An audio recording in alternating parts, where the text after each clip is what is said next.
የፍቅር ግንኙነትሽ ትዳርሽ ሰላማዊ ጤናማና ደስተኛ እንዲሆን ከፈለግሽ ይህ ቪዲዮ ላንቺ ነው። ብልህ ሴት የትዳሯ ስኬት ቁልፍ ያለው በእጇ ላይ ነው።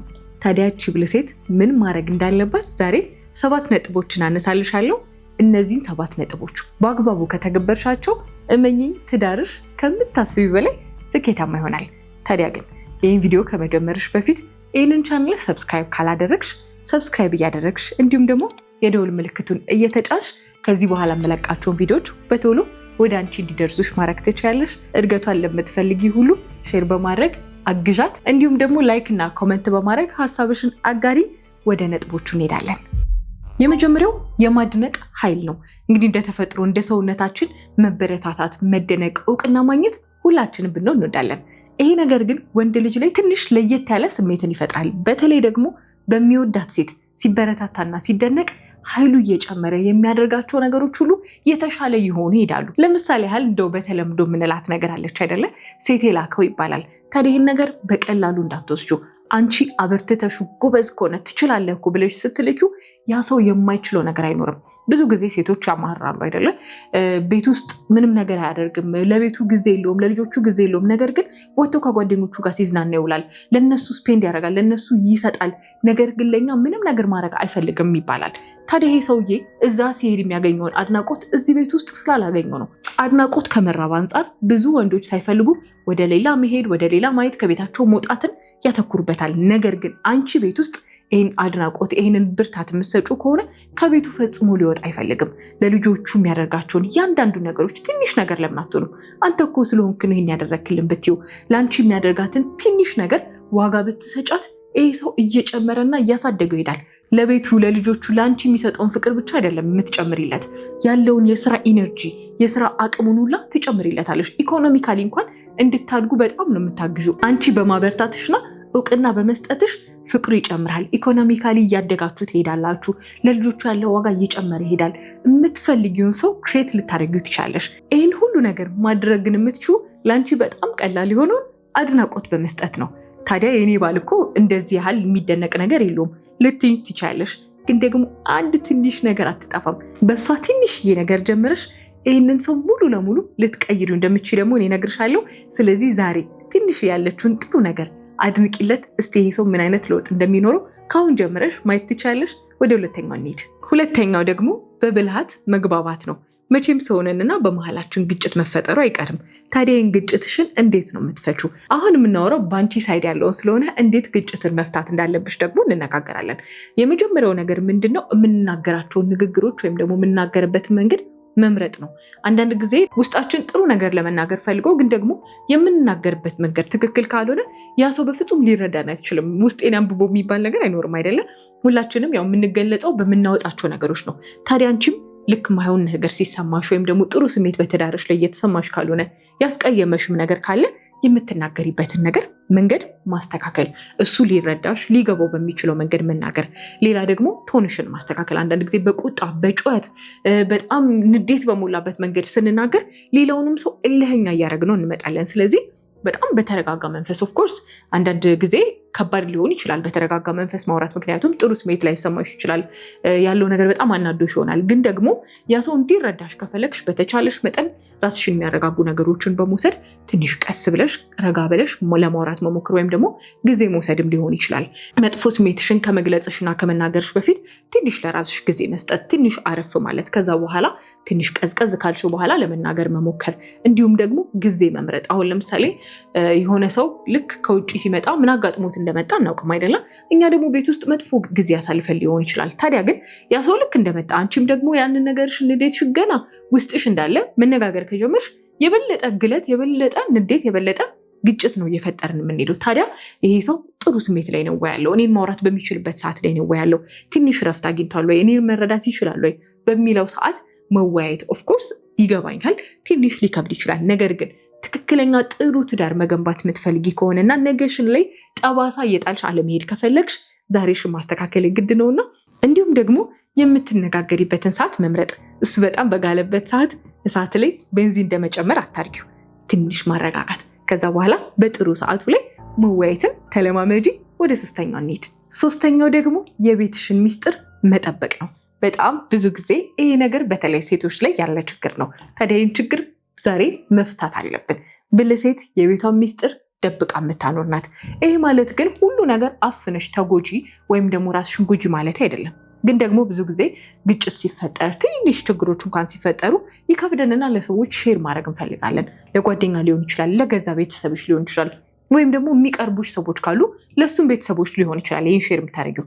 ግን ደግሞ ያቺን ቀን ደብቀሽ እና ወደ ራስሽ ይዘሽ መቆየት ያለብሽን ነገር በማስተላለፍሽ ሙሉ ህይወትሽን የሚከተልሽ ነገር ነው የምታስቀምጩ። ምን ማለት ነው? እንደውም ብዙ ጊዜ ሲባል ከሰማሽ የባልሽን ችግር ለቤተሰብሽ አትናገሪ። ምክንያቱም አንቺ እንኳን ረስተሹ ከሱ ጋር ሰላማዊ ህይወትሽን ስቀጢ እነሱ በፍጹም ሊረሱልሽ አይችሉም ይባላል። ታዲያ ግን ለሱም ቤተሰቦች ንገሪ ማለት አይደለም። ለሱም ቤተሰብ ብትነግሪያቸው የፈለገ እንኳን ልጃቸው ጥፋተኛ ሆኖ ቢናደዱበትም፣ ነገር ግን ነገ ከነገ ወዲያ ለሱ ወግ ነው አንቺን መጉዳታቸው አይቀርም። ምክንያቱም ምንም ቢሆን ልጅ ነው። ስለዚህ የፈለገ ነገር ቢሆን ለጓደኞችሽም እንዳልኩሽ በፍጹም ሚስጥራችሁን አውጥተሽ አትናገሪ። መናገር ካለብሽ ማስረዳት ካለብሽ የሃይማኖት አባቶች ይኖራሉ እኮ አይደለ? እንዲያግዙሽ ፈልገሽ እንኳን ከሆነ ወይም ደግሞ ብዙ ባለሙያዎች ይኖራሉ ልትነግሪያቸውና ችግርሽን ሊቀርፉልሽ የሚችሉ ከአንቺ ህይወት ጋር የማይገናኙ ነገ ከነገ ወዲያ አንቺ ችግር እያስታውሱ እናንተን የማይረብሹ ሌላ የውጭ ሰዎች አሉ። እነዚህም የውጭ ሰዎች ደግሞ ባለሙያ ወይም ደግሞ የሃይማኖት አባቶች ቢሆኑ ይመረጣል። ይህንን ሁሉ ነገር ከመድረስሽ በፊት ከሱ ጋር መፍታት የምትችው ነገር ከሆነ ከሱ ጋር ፍቹ። እያንዳንዱን የቤትሽን ገበና እያንዳንዱን ያሳለፍሽውን ነገር ለምን ጥሩ ነገር አይሆንም? እያወጣሽ መናገሩ ጥቅም አይኖሩም። በሱም ዘንድ ክብር የሚሰጥሽ ገበናዋን ደብቃ ቤቷን ሽሽግ አድርጋ መኖር የምትችል ሴት ስትሆኝ ነው። ታዲያ ግን ጉዳትሽን ዝም ብለሽ ያዡ ማለት አይደለም። ቅድምም እንዳልኩሽ ግን ደግሞ ከሱ ጋር መፍታት የምቻቸውን ነገሮች ከሱ ጋር ፍቺ። ከዛ ደግሞ ካቃተሽ እንዳልኩሽ ባለሙያዎች ጋር ብቻ ሂጂ። ከዛ ውጭ ግን ሌላ ሰው በፍጹም ሊሰማ አይገባም። ምክንያቱም እናንተ አንድ ሆናችኋል። ነጋችሁንም አብራችሁ ነው የምትቀጥሉት። እናንተ ተስማምታችሁ ተግባብታችሁበት የቀጠላችሁትን ነገር ሌላው ሰው ሊተውና ሊረሳው ስለማይችል በዚህ ነገር ላይ በደንብ ጥንቃቄ ኑርሽ። ወደ ቀጣዩ እንሂድ። ወደ ቀጣዩ ከመግባታችን በፊት ግን እስካሁን ያነሷቸው ነጥቦች ከተመቹሽ፣ የተስማማሽ የትኛው እንደሆነ ኮመንት ላይ ጻፊልኝ። እስከዛሬ ተግብረሽ የምታውቂው ከሆነም አሳውቂ። ካልተገበርሽም ደግሞ ተግብረሹ ምን እንዳመጣሽበት ማወቅ እፈልጋለሁ። ታዲያ ግን ሰብስክራይብ ካላደረግሽ ሰብስክራይብ እያደረግሽ የደውል ምልክቱን መጫን አትርሺ። ከዚህ በኋላ የምለቃቸውን ቆንጆ ቪዲዮዎች እንዲደርሱሽ ያደርግሻል። ላይክ እና ሼር ማድረግሽንም አትርሺ። ወደ አራተኛው ንግባ። አራተኛው የራስሽን ማንነትና ውበትሽን መጠበቅ ነው። ብዙ ጊዜ ካገባን በኋላ በተለይ ደግሞ ስናይ ያደግናቸው ነገሮች አሉ አይደለም? ሴት ልጅ በቃ ካገባሽ በኋላ ከዚህ በኋላ ማን እንዲያት ነው ውበቷን የምትጠብቀው ይባላል። አሁን ላይ ያለች ሴት ብልህ ናት። ራሷን በመጠበቅ በፍጹም አትታማም። ነገር ግን አንዳንድ ጊዜ መዘናጋቶች ይኖራሉ። ካገባው በኋላ ማን እንዲያይኝ ብዬ ነው ልጆችን ማሳደግ ነው ያለብኝ፣ በቃ እኔ ኑሮ እኮ ይባላል አይደለ? አሁን በጣም ብዙ የሚደግፉ ወንዶች አሉ። የማይደግፍሽ እንኳን ቢሆን እንዲደግፍሽ ልታበረታችሁ ይገባል። አንቺ ራስሽን ጠብቀሽ ቆንጆ ሆነሽ ሲያይሽ ሞር ላንቺ ያለው ቫልዩ እየጨመረ ነው የሚሄደው። ከዛም በተጨማሪ ደግሞ ራስሽን ጠብቂ ስልሽ በጣም የተለየ ነገር ማድረግ አለብሽ ማለት አይደለም። ባለሽ ትንሽዬ ነገር ግን ያለሽ ነገር እየጠበቅሽ መሄድ ትችላለሽ። ከዛም በተጨማሪ ደግሞ ህልም አለሽ፣ ብዙ የምታቀጃቸው እቅዶች አሉ። እነዚህን እቅዶች ሙሉ ለሙሉ ከህይወትሽ ላይ መሰረዝ የለብሽም። ይገባኛል፣ ልጅ ማሳደግ ኃላፊነት ነው። ትዳር ውስጥ መግባት በራሱ በትዳር መኖር በራሱ ትልቅ ኃላፊነት ነው። ታዲያ ይህ ኃላፊነትሽ ሙሉ ለሙሉ ከህልምሽ ወይም ደግሞ ከምታቀጃቸው ነገሮች ሊያስወጣሽ አይገባም። ይህ ባልሽ ያገባሽ ሲወደደሽ ያቺ ህልመኛ የሆነች በጣም ብዙ ነገሮችን የምታቀድ ብዙ ነገሮችን ለማድረግ የምትጥረዋን ሴት አይቶን አይደለም። ታዲያ ግን ያቺ ሴት ሙሉ ለሙሉ ከጠፋችበት በቃ ኖርማል ሰው ትሆኝበታለች። ስለዚህ ህልምሽን ለማሳካት ልጆችሽንም እያሳደግሽ ቢሆን ጎን ለጎን ራስሽን ለማሳደግ የምትጥሪ ሴት ሆነች ሲያይሽ በጣም ደስ ይሏል። ተይውና ሌላውን ነገር እንኳን ልጆችሽን በምታስተኝበት ሰዓት ትንሽ 2 እና 3 ገጽ እንኳን መጽሐፍ ብታነቢ ይሄ አንቺ እንድታድጊ የሚያግዝሽ ነገር ስለሆነ በተቻለሽ አቅም አሁን ደግሞ ሶሻል ሚዲያው ሁሉን ነገር ቀላል አድርጎልናል። ስለዚህ ቢያንስ ልጆቼን አሳድጌ ስወጣ ነው ይሄን ነገር ማድረገው እንኳን ብትይ ያንን ለማድረግ የሚያግዙሽን ነገሮች ከሁሉ እየተለማመድሽ እያየሻቸው ብትሄጂ ቀላል ነገር አይደለም። ታዲያ ራስሽን ስትጠብቂ፣ ማንነትሽን ስታስጠብቂ፣ ህልምሽን ለማሳካት የምትቻቸው ነገሮች ስታደርጊ ላንቺ ያለው ክብር ላንቺ ያለው ፍቅር እየጨመረ ይሄዳልና ይህን ነገር ማድረግሽን በፍጹም እንዳታቆሚ። ወደ 5ኛው እንግባ። 5ኛው ደግሞ የባል ቤተሰብን ማክበር ነው። ብዙ ጊዜ እንግዲህ ያው ሁላችንም እንደምናውቀው የምንወዳቸውን ሰዎች ሲያከብሩልን በጣም ደስ ይለናል አይደለም? እኛ የምንወዳቸው የምናከብራቸውን ሰዎች የኛ ደግሞ አብሮን አጋራችን የምንለው ሰው ሲያከብርልን ስናይ በጣም ነው ደስ የሚለን። እኛ ደስ የሚለንን ነገር ደግሞ ለዛ ሰው ማድረግ መቻል አለብን። ቤተሰቦቹ ለሱ በጣም ትልቅ ቦታ ያላቸው ሰዎች ናቸው። ስለዚህ ስናከብርለት ለእኛ ያለው ክብር እየጨመረ ይሄዳል፣ ለቤቱ ያለው ክብር እየጨመረ ይሄዳል። ይገባኛል። ብዙ ጊዜ በተለይ ደግሞ እኛ ሀበሻ ጋር የተለመደ ነገር አለ። የባል ቤተሰብ እኮ በጣም አስቸጋሪ ናቸው፣ እንዲህ ናቸው የሚባል የተሰጠ ስም አለ። በእርግጥ ሁሉም ሰው የተለያየ አይነት ባህሪ ይኖረዋል። መጥፎ ሰው ይኖራል፣ ጥሩ ሰው ይኖራል። ነገር ግን ከኛ የሚጠበቀውን የኛ ድርሻ የሆነውን ነገር ማድረግ መቻል አለብን። የሆኑ ሰዎች ሊጎዱን ይችላሉ፣ ወይም ደግሞ መጥፎ አመለካከት ለኛ ሊኖራቸው ይችላል። ታዲያ ግን እነዛ ሰዎች መጥፎ አመለካከት ኖራቸው ብለን ክብራችንን ማጣት፣ እኛ ጋር ያለውን ነገር መንፈግ የለብንም። ገደብ ልንፈጥር እንችላለን፣ የሆነ መስመር ልናበጅ እንችላለን፣ አልፈን መሄድን ልናቆም እንችላለን። ነገር ግን ባለንበት ቦታ ላይ ሆነን እነዛ ሰዎችን ስናገኛቸው በጣም በጥሩ መንገድ ማስተናገድ ሊሆን ይችላል። ከዛ ደግሞ የማንፈልጋቸው ነገሮች ካሉ ከአጋራችን ጋር መወያየት፣ ይሄን ነገር ብዙም አልወደድኩትም፣ ስለዚህ ቢቀር ደስ ይለኛል፣ በአንተ በኩል ብታስተካክለው፣ የእሱ ችግር እያደረግን ባናስበው፣ የእሱ ችግር አድርገን እሱን ባንወቅሰው መልካም ነው።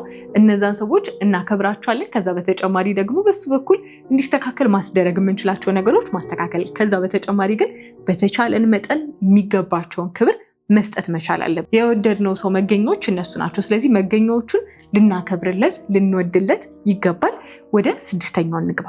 6ኛው ደግሞ ገንዘብ አያያዝና የጋራ እቅድ ነው። እንግዲህ መቼም ገንዘብ በህይወታችን ውስጥ በጣም አስፈላጊ ነገር ነው። በትዳር ስንኖር ብዙ ወጪዎች፣ ብዙ መሟላት ያለባቸው ነገሮች አሉ። ስለዚህ የገንዘብ አያያዛችን ላይ በተለይ ሴት ልጅ በጣም ብልህ መሆን አለባት። ወንድ ልጅ ሜቢ ሰርቶ ሊያመጣው ይችላል፣ አንቺም ሰርተሽ ልታመጩ ትችላለሽ። ነገር ግን መያዙ ላይ ሞር ለሴት ልጅ ይቀርባል አይደለ? ስለዚህ ይህንን ነገር እንደዚህ እናድርገው የሚለውን እቅድ በማውጣትም ልታግዡና ልትተባበሩ ይገባል። የገንዘብ አያያዝሽ ደግሞ በተጨማሪ ደግሞ የጋራ እቅድ ማውጣት። ይሄ የጋራ እቅድ ህይወታችሁን ለማሳደግ፣ ራሳችሁን ለመለወጥ፣ ኑሯችሁን ለማሻሻል ሊሆን ይችላል። እንዲሁም ደግሞ በተጨማሪ ራሳችሁን የምትሸልሙበትም እቅድ ይሆናል። ለምሳሌ አድቬንቸር ጎል ለማውጣት ይሆናል። ይሄ ምንድነው?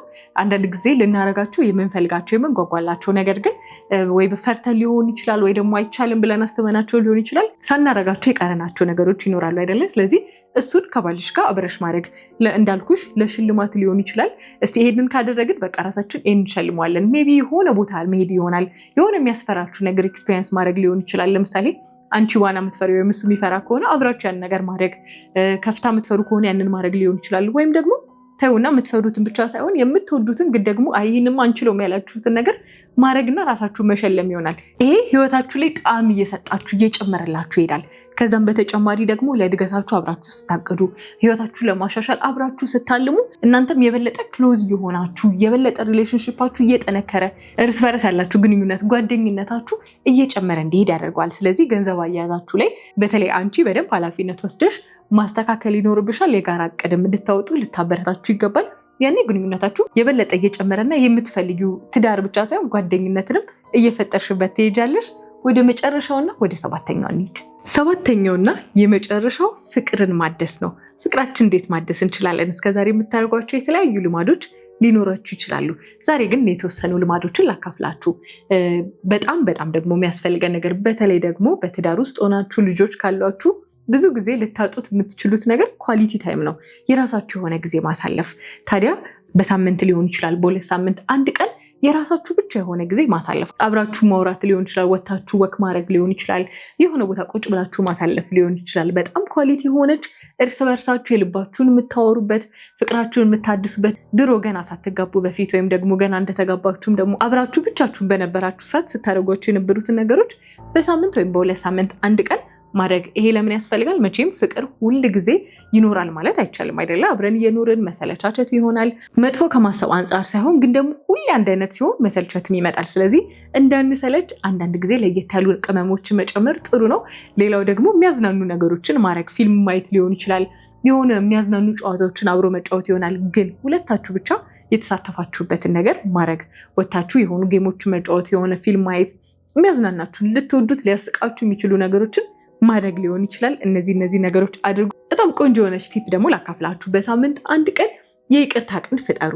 ይህ ምንድነው? ሁላችንም መቼም ሰው ነንና የሚያስቀይመን የሚያጋጨን ነገር ያልፋል በህይወታችን ውስጥ። ታዲያ ግን ሁሉን ነገር አንናገረውም አይደል? አንዳንድ ጊዜ በውስጣችን ይዘን ቅር ያለን ነገር ይኖራል።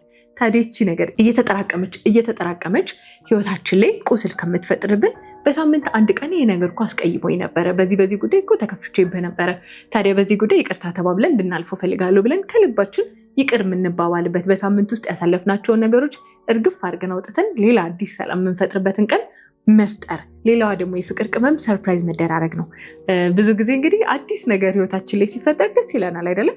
ታዲያ የምንወደው ሰው በጣም ትንሽ ነገር እኮ ሊሆን ይችላል፣ ግን የሚወዳትን ትንሽ ነገር በ2 ሳምንትም በ3 ሳምንትም በ1 ሳምንትም ሊሆን ይችላል በጣም ትንሽ የምንላት ይህን ያህል በጣም ደግሞ ተካብዶም ሳይሆን በቃ የምንችላትን ነገር ስናደርግለት ያ ሰው በጣም ደስ እያሉ ይመጣል። ስለዚህ የሰርፕራይዝ ልማዳችንንም ማዳበር፣ ሜቢ ቤት ሲመጣ የሆነ በቆንጆ ሁኔታ አስተካክለሽ መጠበቅ ይሆናል። ወይም አንቺ ከስራ ወጥተሽ ምሳ ሰዓት ላይ አብረሽ ምሳ ለመብላት ሄደሽ አብረሽ ጊዜ ማሳለፍ ሊሆን ይችላል። የተለያየ በቃ ትንሽ የምትያት ግን ደግሞ ልታስደስተው የምትችላትን ነገር ሳይጠብቅ ማድረግን ተለማመጂ። ያኔ ፍቅራችሁን የበለጠ እያደሳችሁ ትመጣላችሁ። እነዚህን 7 ነገሮች በአግባቡ ካደረግሻቸው ትዳርሽ ስኬታማ የማይሆንበት ምንም ምክንያት የለም። ታዲያ ምን ተባብለናል? መከባበር ሲኖር፣ ዋጋ መሰጣጣት ሲኖር፣ ላደረገው ነገር ቫልዩ ስትሰጩ፣ ፍቅርሽን በየጊዜው ስታድሺ፣ ይቅርታ ስትጠያየቂ፣ እንዲሁም ደግሞ የምትናገሪበትን የምታወሪበትን ሰዓት ስትመርጪ፣ ገንዘብሽን በአግባቡ ስትይዢ፣ ቤተሰቦችን ስታከብሪለት ትዳርሽ ያማረና የሰመረ ይሆናል። እነዚህን የነገርኩሽ እንድታስታውሻቸው ያለው የተመቸሽን ኮመንት ላይ ጻፊልኝ። እስከዛሬ ያደረግሽውም ካለ ንገሪኝ። ከዚህ በኋላም ደግሞ ልታደርጉ ያሰብሽውን ካለ ጻፊልኝ። ምን ለውጥ እንዳመጣልሽም እንድትነግሪኝ እፈልጋለሁ። ታዲያ ይህን ቻናል ሰብስክራይብ ካላደረግሽ አሁንም ሰብስክራይብ እያደረግሽና ለምትወጃት ሁሉ ሼር ያደረግሽላት፣ በላይክ እና በኮመንት ደግሞ ሀሳቡ እንደተመቸሽ አሳውቂኝ። ሳምንት ደግሞ በሌላ ሀሳብ እንገናኛለን። እስከዛው መልካም የፍቅር ጊዜ ይሆንልሽ።